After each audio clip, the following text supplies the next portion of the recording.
E aí o que eu quero falar hoje, então,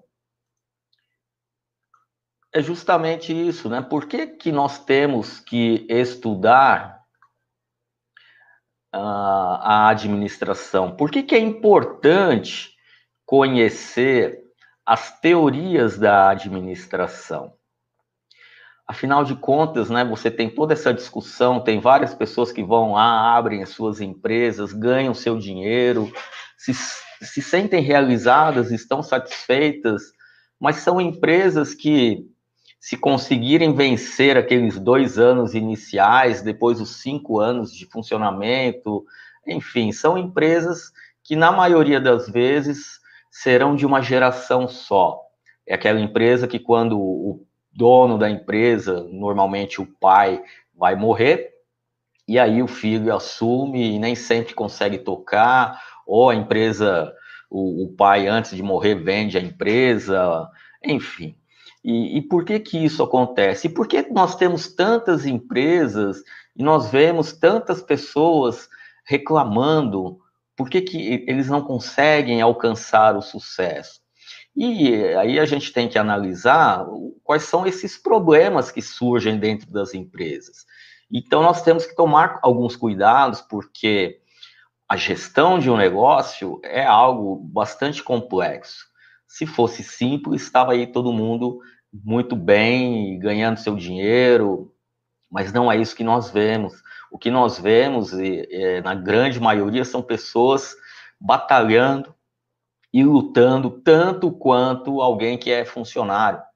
E aí você tem, lógico, a grande vantagem de ser seu próprio patrão, mas, de certo modo, você acaba amarrado, né, com aquela sua empresa. Você não tem vida. Eu lembro que eu falei na nossa aula anterior, na nossa live, que eu falei justamente isso. Um dos motivos que levam as empresas a quebrar é você não ter alguém para te substituir em alguns momentos que você precisa descansar. Então, isso é importante. Você não pode ficar preso, amarrado. Você tem que ter seu propósito, tem que levar a sua vida profissional e empresarial da melhor maneira possível, mas tem que cuidar também da questão pessoal, da sua saúde, e o descanso faz parte disso. Eu vejo muito as pessoas falando assim, porque os grandes líderes dormem 6 horas, 4 horas. O, tem um empresário brasileiro de sucesso que diz o seguinte: eu durmo 4 horas por noite porque a mente domina o corpo. Então, só que você tem que tomar cuidado com isso, porque a gente sabe que cada pessoa tem uma característica diferente e cada uma tem uma necessidade de sono diferente do outro. Então, muitas vezes, você lê um livro e o livro diz que o fulano de tal é milionário porque dorme 4 horas da noite, passa trabalhando feito um louco. Precisa tomar cuidado com isso, porque de repente você está aí desgastando a tua saúde. Você pode até enriquecer, mas vai usar todo o seu dinheiro para pagar médico. Então tem que tomar cuidado, você tem que se conhecer como indivíduo, tem que saber suas limitações e precisa lembrar de que se o cara dorme 4 horas por noite, você pode ter certeza que ele tem alguns momentos que ele relaxa durante o dia, pode ser que ele não tenha um sono corrido, né? Leonardo da Vinci, ele tinha uma programação de sono, ele dormia. Eu não confesso que eu não lembro agora se é o Leonardo da Vinci ou o Galileu Galilei, mas é duas dessas pessoas que eles tinham um padrão de sono de 40 minutos. É como o pessoal que navega veleiros.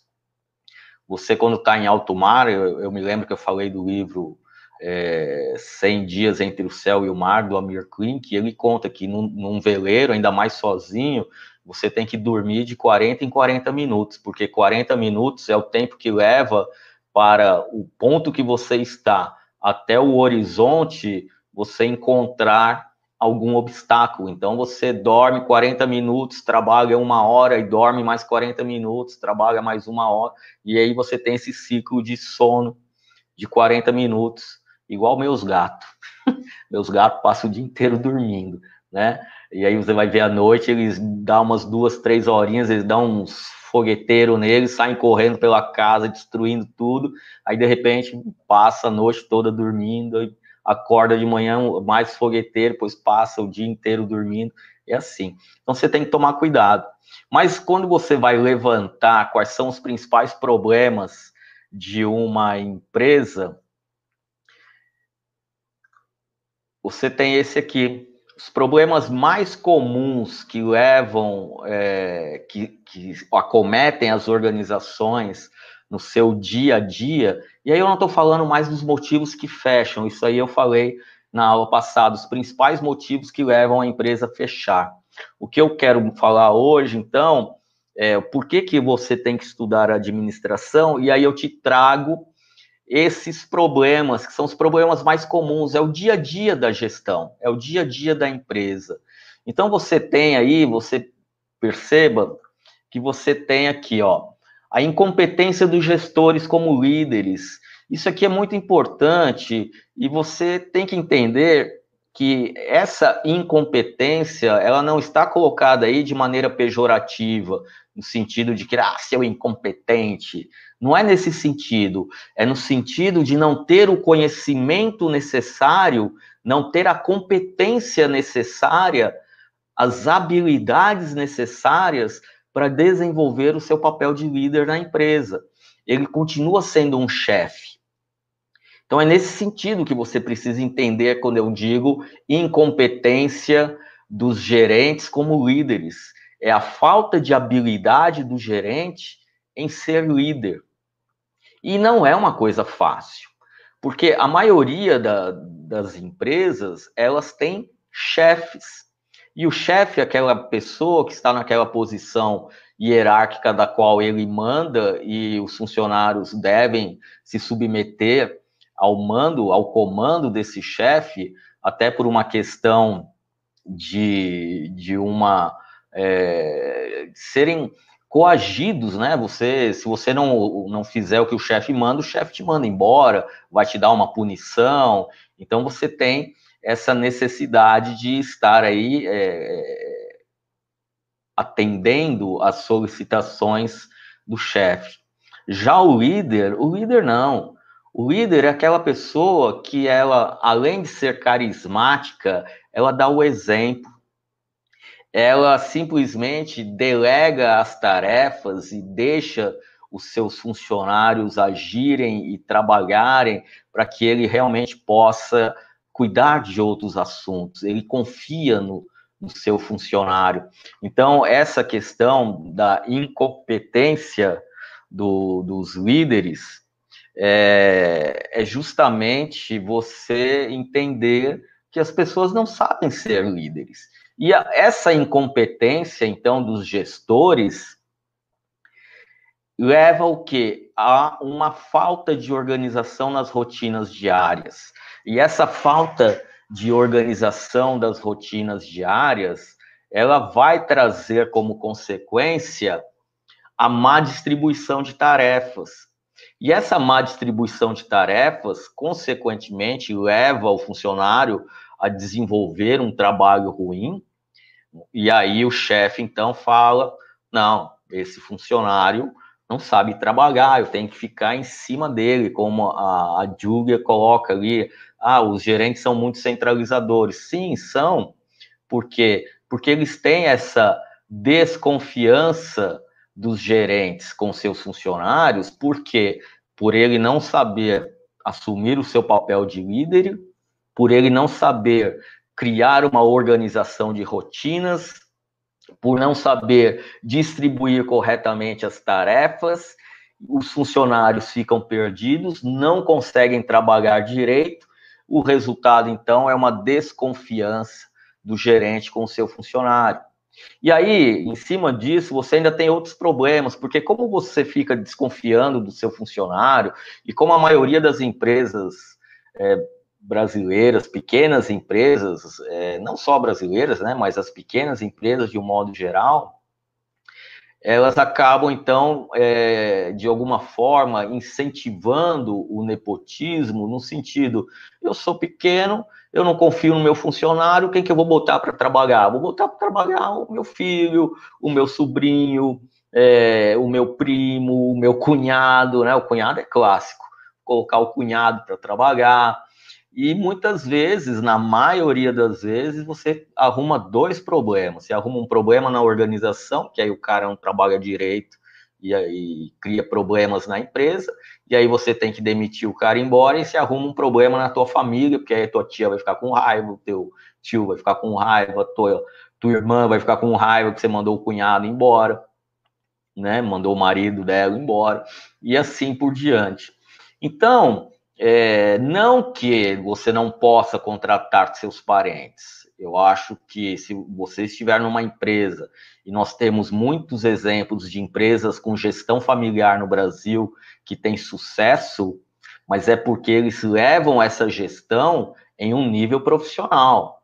Então, eu estou lá dentro, eu não sou mais o filho, eu não sou mais o sobrinho, eu sou o funcionário. Então, ali dentro eu vou trabalhar e, enfim, você tem todo um modelo de gestão familiar propício para que isso dê certo. E é lógico, vai também da competência de cada um. O problema é que, o meu tio lá tem um trabalho, eu estou precisando do emprego, ele vai me arrumar, aí o cara vai lá e acha que é o tio, pode fazer o que quer, acha que é o primo, e assim, então isso gera problema. Então, lógico que isso vai de cada um. Mas isso é um problema sério, porque a maioria das pequenas empresas não leva em consideração essa questão aí da dificuldade que é lidar com a família dentro da empresa. Bom, o poder centralizado, ele está justamente em função da desconfiança dos gerentes, da desconfiança do dono da empresa, porque a realidade de uma pequena empresa também é que o dono, ele acaba assumindo o papel de gerente, então por ele ser uma empresa muito pequena, tem muito aquela coisa, porque o funcionário vai me roubar, vai fazer alguma coisa nesse sentido. E aí, assim, acontece muito isso. Por quê? Porque você não fez uma seleção de acordo com os critérios técnicos que são necessários para se contratar pessoas para trabalhar para você. Então é preciso respeitar esses critérios. Aí fala, mas é muito caro, as empresas demoram muito. Mas assim, o que é pior? Você demorar um certo tempo e pagar um certo valor que acaba sendo um investimento para trazer pessoas boas para dentro da sua empresa, ou você faz sua própria seleção e então você vai ter lá pessoas que vão te roubar, vão passar a perna em você, vão ser desonestas. Porque, assim, às vezes, esse nível de desconfiança que o gerente tem dentro da empresa, ele faz sentido. Você tem que criar regras rígidas, mas também vai do caráter de cada pessoa que você contrata. Uma outra questão muito interessante é o conservadorismo, no sentido das empresas que estão ali trabalhando, usam aquela máxima: eu fiz sempre desse jeito, sempre deu certo, então eu vou continuar fazendo assim. Então, essa é uma empresa que ela leva suas políticas em um nível conservador. E esse conservadorismo é justamente no sentido de você não inovar. Não, eu sempre fiz assim, está funcionando até agora, vou continuar desse jeito. Só que, de repente, quando você vai ver, teus clientes foram tudo embora, ou surgiu uma empresa nova oferecendo algo inovador que, de certa forma, te matou no mercado. E você nem percebeu, justamente porque você se coloca numa posição de que eu estou tendo sucesso e time que está ganhando não se mexe. E aí você deve mudar isso, porque o time que está ganhando é o que mais tem que se mexer, porque a vitória ela não permanece para sempre. Enquanto você está aqui em cima, tem um monte de gente aqui embaixo querendo pegar o teu lugar. E eles estão te observando e estão procurando os mínimos detalhes de erro que você possa cometer para te pegar, tomar o seu lugar. Então você precisa tomar cuidado com isso. E esse conservadorismo, ele acaba levando, inclusive, numa Questão de inflexibilidade. O dono da empresa, ele é tão inflexível, ele é tão conservador, ele não permite que mude um clips de lugar dentro da empresa. E aí ele vai morrer, ainda mais num mundo tão conectado como o mundo de hoje, não é? Então você precisa estar atento com isso. Quem não inova é passado para trás. E eu gosto sempre de usar um exemplo, que é, faça um exercício, procure aí quantas empresas com mais de 100 anos você conhece, e aí vai estudar a história dela lá no começo, para ver o que aconteceu na trajetória dessa empresa. Você vai ver quantas mudanças ocorreram na história dessa empresa. E aí, a empresa que tem essa visão de time que está ganhando não se mexe, e é um outro exemplo clássico da gestão, é a Kodak. A Kodak é a empresa que ela inventou a máquina digital, só que quando ela inventou a máquina digital lá em 1976, década de 70, ela já era líder do mercado mundial de papel e filme fotográfico. Ela dominava esse mercado, ela era quase um monopólio, era referência no mundo inteiro e era a liderança. E aí, quando um dos cientistas da Kodak foi apresentar a máquina digital, os diretores falaram, não, nós vamos vender um negócio, nós vamos criar um produto que vai matar o nosso negócio é vender papel e filme fotográfico, nós vamos vender uma máquina agora que não usa nada disso. E aí você já conhece a história, né? Kodak, ela quebrou, faliu, acabou, porque ela não inovou naquilo que ela mesma inventou, e aí as outras empresas, ela fabricou para outras empresas a máquina digital, ela fabricou para a Sony, aquela Sony Mavic, lembram daquilo? Depois você tem outras questões que também influenciam muito, a questão das regras não definidas, resultado do trabalho ruim.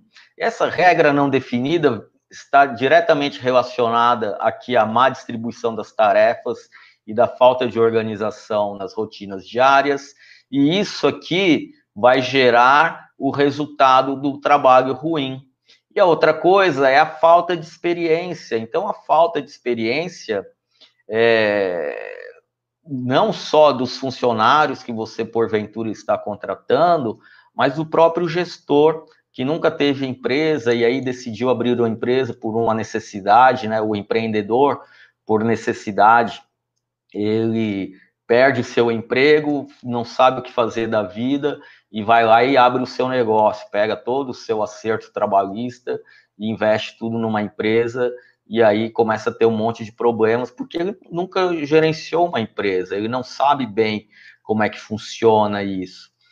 Por isso a importância de você estudar gestão, para você entender como é que funcionam essas técnicas. Outra coisa que incomoda bastante, o salário igual, independente do desempenho de cada funcionário, o conformismo ou ociosidade do funcionário que está relacionado, assim, a empresa é uma bagunça, o chefe é um carrasco, aí o funcionário fala assim, gente, sabe o que eu vou fazer? Eu vou fingir demência, tá? Deixa o cara falar, tudo bem, vou lá, faço o que o cara quer, por quê?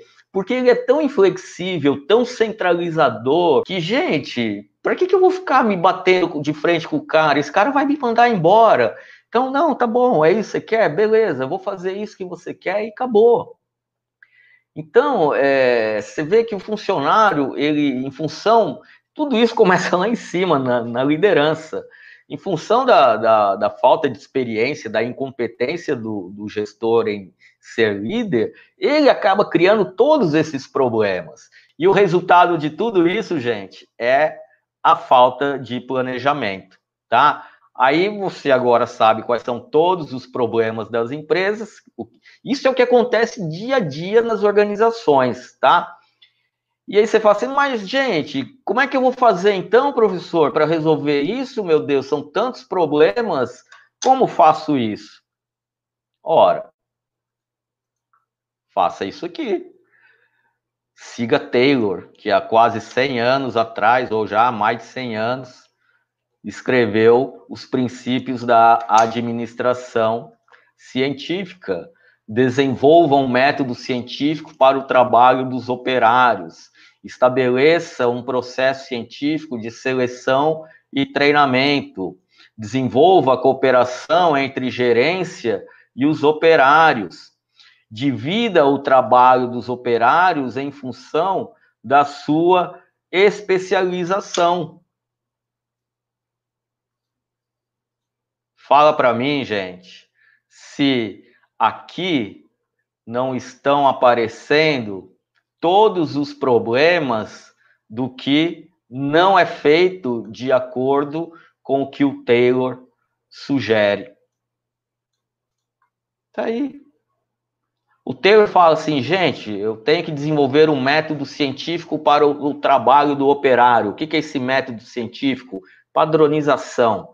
Tempo correto de produção e movimento correto para que o funcionário não fique doente, não desenvolva as famosas lesões de efeito repetitivo ou as doenças Lehr, não sei, né? São as lesões de efeitos repetitivos, para que o funcionário não desenvolva isso, porque lá na época de Taylor, nas fábricas, os funcionários adoeciam muito, trabalhavam muito, né? Eram 18 horas trabalhando de qualquer jeito, e aí se machucavam demais, ficavam muito doentes. E aí o que o Taylor faz? Implementa isso, uma padronização. As empresas têm isso? Tem. Elas usam? Muitas não. A maioria, muitas vezes, não faz isso, as pequenas e médias empresas. As grandes empresas fazem. As grandes empresas, na verdade, o maior problema que a gente vai encontrar nas grandes empresas está muito focado na questão comportamental. Mas aí a questão comportamental é um outro dia que a gente discute, tá? Mas a perspectiva clássica, ela está muito voltada à produção. E é justamente isso que o Taylor fala, gente, tem que organizar a empresa, tem que ter métodos corretos, tem que ter tempo correto, movimento correto, não adianta, você tem que ensinar o cara a trabalhar, tem que dar treinamento para ele. Se você não dá treinamento, você vai contratar pessoas sem experiência. Como é que você vai contratar alguém sem experiência e você não vai ensinar a pessoa a trabalhar do jeito que você quer? Então, o Taylor já fala, eu tenho que ter uma metodologia científica para selecionar o melhor trabalhador para determinada área. Ele tem que ter o perfil para atuar naquela área. Então, eu não posso contratar qualquer pessoa.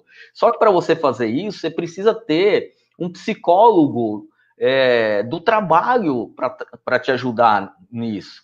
Então, você, eventualmente, vai ter que contratar uma empresa boa, tá? De seleção e recrutamento, não empresa de escolher currículo, vem aquele monte de currículo, joga para cima, pega o primeiro e tá aqui, é esse que eu vou mandar lá para a empresa. Não, tem que ter um trabalho, fazer lá um trabalho de seleção, uma entrevista, teste. Taylor já falava isso, gente, pelo amor de Deus, e as empresas não fazem.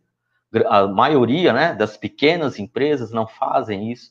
Divisão do trabalho em função da sua especialização. Olha aqui,